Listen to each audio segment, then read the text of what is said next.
الشیطان الرجیم بسم اللہ الرحمن الرحیم وَإِذَا سَأَلَكَ عِبَادِي عَنِّي فَإِنِّي قَرِيب۔ اور اے پیغمبر،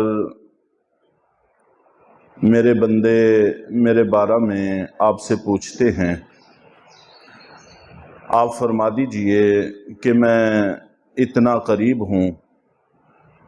اجیب دعوت الداعی اذا دعان، کہ جس وقت وہ مجھے پکاریں تو میں پکارنے والے کی پکار کو سنتا ہوں۔ فَلْيَسْتَجِيبُوا لِي وَلْيُؤْمِنُوا بِي لَعَلَّهُمْ يَرْشُدُونَ۔ تو ان کو بھی چاہیے کہ وہ میری بات کو دل سے سنیں اور مجھ پر ایمان لائیں تاکہ وہ راہ راست پر آ سکیں۔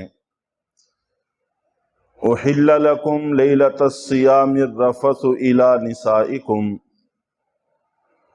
تمہارے لیے رمضان کی راتوں میں اپنی ازواج سے بے تکلفی حلال کر دی گئی ہے۔ ہن لباس لکم وانتم لباس لہن، وہ تمہارا لباس ہیں اور تم ان کا لباس ہو۔ علم اللہ انکم کنتم تختانون انفسکم فتاب علیکم وعفا عنکم۔ اللہ خوب جانتے ہیں کہ تم اپنے آپ سے جو خیانت کر رہے تھے، پھر اللہ نے تمہاری توبہ قبول کر لی اور تم کو معاف کر دیا۔ فَالْآنَ بَاشِرُوهُنَّ وَابْتَغُوا مَا كَتَبَ اللَّهُ لَكُمْ۔ چنانچہ اب تم ان سے بے تکلفی کر سکتے ہو اور اس مقدر کو تلاش کرو جو اللہ نے تمہاری خاطر لکھ دیا ہے۔ وَكُلُوا وَاشْرَبُوا حَتَّى يَتَبَيَّنَ لَكُمُ الْخَيْطُ الْأَبْيَضُ مِنَ الْخَيْطِ الْأَسْوَدِ مِنَ الْفَجْرِ۔ اور کھاؤ اور پیو یہاں تک کہ تمہارے لیے سفید دھاگا سفید دھاری صبح کی سیاہ دھاری سے ممتاز ہو کر واضح ہو جائے۔ شروع میں جب یہ آیت نازل ہوئی تو من الفجر کا لفظ نازل نہیں ہوا تھا، صرف اتنا تھا خیط الابیض، یہ سفید دھاگے کو کہتے ہیں، اور خیط الاسود سیاہ دھاگے کو کہتے ہیں۔ مراد سفید دھاگے سے صبح صادق ہے اور سیاہ دھاگے سے رات کا اندھیرا ہے۔ نبی پاک صلی اللہ علیہ وسلم نے جب یہ پڑھ کر سنائی، صحابہ کرام نے مفہوم سمجھا، تو صحابہ کرام میں حضرت عدی بن حاتم رضی اللہ تعالی عنہ کا واقعہ منقول ہے کہ وہ فرماتے ہیں کہ میں نے اپنے تکیے کے نیچے ایک سفید اور ایک سیاہ دھاگا رکھ لیا۔ اس طرح روشنیوں کا زمانہ نہیں تھا، چنانچہ صبح اس وقت تک کھاتے پیتے رہتے جب تک ان دونوں میں فرق واضح محسوس نہ ہونے لگ جاتا۔ جب تھوڑی روشنی اچھی طرح سے ہو جاتی تو پھر دونوں دھاگوں میں رنگ کا فرق محسوس ہونے لگ جاتا، تو اس وقت سے ہم کھانا بند کر دیتے۔ تو ایک دفعہ میں نے اس کا تذکرہ نبی پاک صلی اللہ علیہ وسلم سے کیا، تو اللہ کے نبی صلی اللہ علیہ وسلم نے از راہ مزاح ارشاد فرمایا کہ تمہارا تکیہ تو بہت بڑا ہے، کیونکہ دن اور رات کی روشنی اور تاریکی اس سب کچھ کو ڈھانپے ہوئے ہے۔ تمہارے تکیے کے نیچے یہ دونوں چیزیں آ گئی ہیں، اس کا مطلب یہ ہے کہ تمہارا تکیہ تو بہت بڑا ہے۔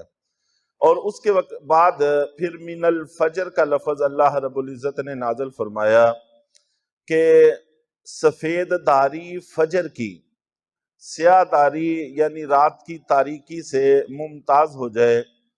چنانچہ ہم چونکہ شہری آبادیوں میں رہتے ہیں اور یہاں کی روشنیوں کی وجہ سے اور دور تک عمارتوں کی وجہ سے اور پھر فضا میں مٹی گھٹا وغیرہ ان چیزوں کی وجہ سے ہم اس فرق کو محسوس نہیں کر پاتے۔ جو لوگ دیہاتوں میں رہتے ہیں جہاں زیادہ آبادیاں نہیں ہیں، تو صبح باہر کی طرف اگر نکلیں تو اس کا فرق واضح طور پر محسوس ہوتا ہے، اور صبح صادق طلوع ہوتی ہوئی نظر آتی ہے، ایک ستون کی مانند مشرق کی طرف سے ایک روشنی نکلتی ہے، پہلے ایک روشنی نکلتی ہے، وہ نکل کے ختم ہو جاتی ہے، اس کو صبح کاذب کہتے ہیں، جھوٹی صبح، کہ لگا ایسے جیسے صبح ہو گئی لیکن حقیقت میں صبح نہیں ہوئی۔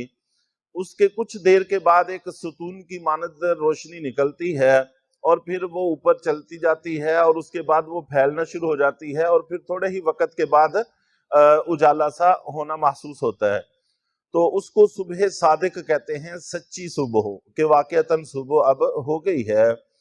تو اس آیت میں روزے کے شروع ہونے کا وقت ہمیں بتایا جا رہا ہے کہ جیسے ہی صبح صادق ہو جاتی ہے روزے کا وقت شروع ہو جاتا ہے، اب کھانا پینا وغیرہ جائز نہیں رہتا، اگر اس کے 1 منٹ کے بعد بھی کچھ کھائیں پیئیں گے تو اس سے روزہ ٹوٹ جاتا ہے، روزہ باقی نہیں رہتا، اس لیے اس میں احتیاط کی ضرورت ہے۔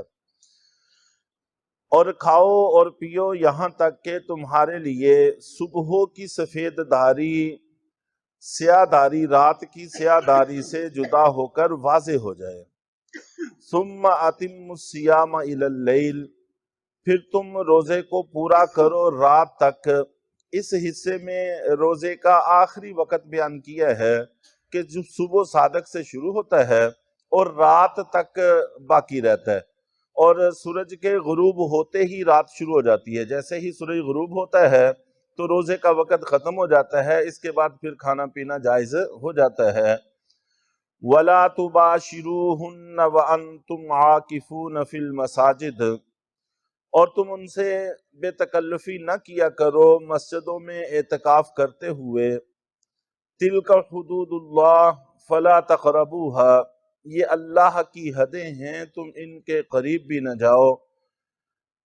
كَذَلِكَ يُبَيِّنُ اللَّهُ آيَاتِهِ لِلنَّاسِ لَعَلَّهُمْ يَتَّقُونَ، اسی طرح اللہ تعالیٰ اپنی نشانیاں لوگوں کے لیے کھول کھول کر بیان کرتے ہیں تاکہ وہ تقوی اختیار کریں۔ تو تقوی کا تذکرہ ہے، اور تقوی حاصل کرنے کے لیے جہاں اور بہت ساری چیزوں کی ضرورت ہے وہاں رزق حلال کی بھی ضرورت ہے، اس لیے آگے آنے والی آیت میں رزق حلال کا تذکرہ ہے، اور حرام کی جتنی شکلیں جتنی صورتیں ممکن ہیں وہ ساری کی ساری اس آیت میں اللہ رب العزت نے بیان فرما دی ہیں۔ وَلَا تَأْكُلُوا أَمْوَالَكُمْ بَيْنَكُمْ بِالْبَاطِلِ، کہ تم اپنے آپس کے مال باطل طریقے سے نہ کھاؤ۔ یہاں پر مقصود تو یہ کہنا ہے کہ دوسروں کے اموال باطل طریقے سے نہ کھاؤ، لیکن بیان کرنے کا انداز ہے اموالکم بینکم، ولا تاکلوا اموالکم، اپنے مال بینکم آپس میں باطل طریقے سے نہ کھاؤ، یعنی سارے ہم مسلمان بھائی ہیں، ہمارے اندر آپسداری باقی ہے، وہ آپسداری ختم نہیں ہوتی، اور سارے کے سارے مسلمان ایک جسم کی مانند ہیں۔ اب اگر جسم کا ایک حصہ ہی دوسرے حصے کو کھانے لگ جائے تو ظاہر ہے کہ وہ حصہ تو باقی رکھنے کے قابل نہیں رہتا۔ اسی طرح ہم مسلمان کو بھی چاہیے کہ ہم اپنے مسلمان بھائیوں کو نہ کھائیں اور باطل طریقے سے کسی صورت ان کو نقصان نہ پہنچائیں۔ تو مقصود وہی ہے کہ کسی کا مال باطل طریقے سے کھانا، اس کو اللہ تعالیٰ نے منع فرمایا ہے، اور جس چیز کو اللہ منع فرماتے ہیں وہ حرام ہو جاتی ہے۔ تو باطل کے لفظ میں ہر صورت داخل ہے، چاہے وہ دھوکے سے ہو، فریب سے ہو، چوری سے ہو، ڈاکے سے ہو، ملاوٹ سے ہو، تو ذمہ داری پوری نہ کرنے سے ہو، کسی بھی شکل میں ہو، وہ ساری کی ساری صورتیں اس کے اندر داخل ہیں کہ نہ کھاؤ تم اپنے مال آپس میں باطل طریقے سے۔ وَتُدْلُوا بِهَا إِلَى الْحُكَّامِ لِتَأْكُلُوا فَرِيقًا مِّنْ أَمْوَالِ النَّاسِ بِالْإِثْمِ وَأَنْتُمْ تَعْلَمُونَ۔ حضرت سعد بن ابی وقاص رضی اللہ تعالی عنہ سے منقول ہے، وہ کہتے ہیں کہ ایک دفعہ میں نے نبی کریم صلی اللہ علیہ وسلم سے درخواست کی کہ آپ میرے لیے دعا فرما دیں کہ میں مستجاب الدعوات بن جاؤں، جب بھی دعا کروں تو اللہ تعالیٰ میری دعا کو قبول فرما لیں۔ تو نبی پاک صلی اللہ علیہ وسلم نے فرمایا کہ پھر تم حرام مال سے بچو، اس لیے کہ جو بندہ حرام کا لقمہ کھا لیتا ہے تو 40 دن تک اس کی دعا قبول نہیں ہوتی۔ تو اس لیے اگر پیچھے بھی وَإِذَا سَأَلَكَ کا تذکرہ تھا کہ آپ سے پوچھیں تو ان کو کہو کہ مجھے پکارے، میں پکار کو سنتا ہوں، اور سننے کے لیے ضروری ہے کہ اس کا کھانا پینا حلال ہو، اگر خدا نخواستہ اس میں فرق ہے تو پھر درست نہیں ہوتا۔ اور یہاں پر یہ کہا گیا کہ باطل طریقے سے تم مقدمات کر کے سادہ لوگوں کے اموال بھی نہ بٹورا کرو، اس کی بھی کوئی گنجائش نہیں ہے۔ وَتُدْلُوا بِهَا إِلَى الْحُكَّامِ، اور تم ایسا بھی نہ کیا کرو کہ تم مقدمات حکام کی طرف لے جاؤ تاکہ تم لوگوں کے مال کا کچھ حصہ گناہ کے طور پر کھاؤ، حالانکہ تم کو پتہ بھی ہے، تم جانتے بھی ہو کہ اس میں میرا کوئی حق نہیں ہے، لیکن پھر بھی اپنی چرب لسانی سے، اپنے تعلقات سے، اپنے تیزی سے فائدہ اٹھا کر سادہ لوگوں کا اموال کھاتے ہو، تو یہ بھی اسی میں داخل ہے، تو اس لیے اس کی بھی کوئی گنجائش نہیں ہے۔ اللہ تعالی ہم سب کو پاکیزہ اور طیب رزق سے مالا مال فرمائیں اور حرام سے محفوظ فرمائیں۔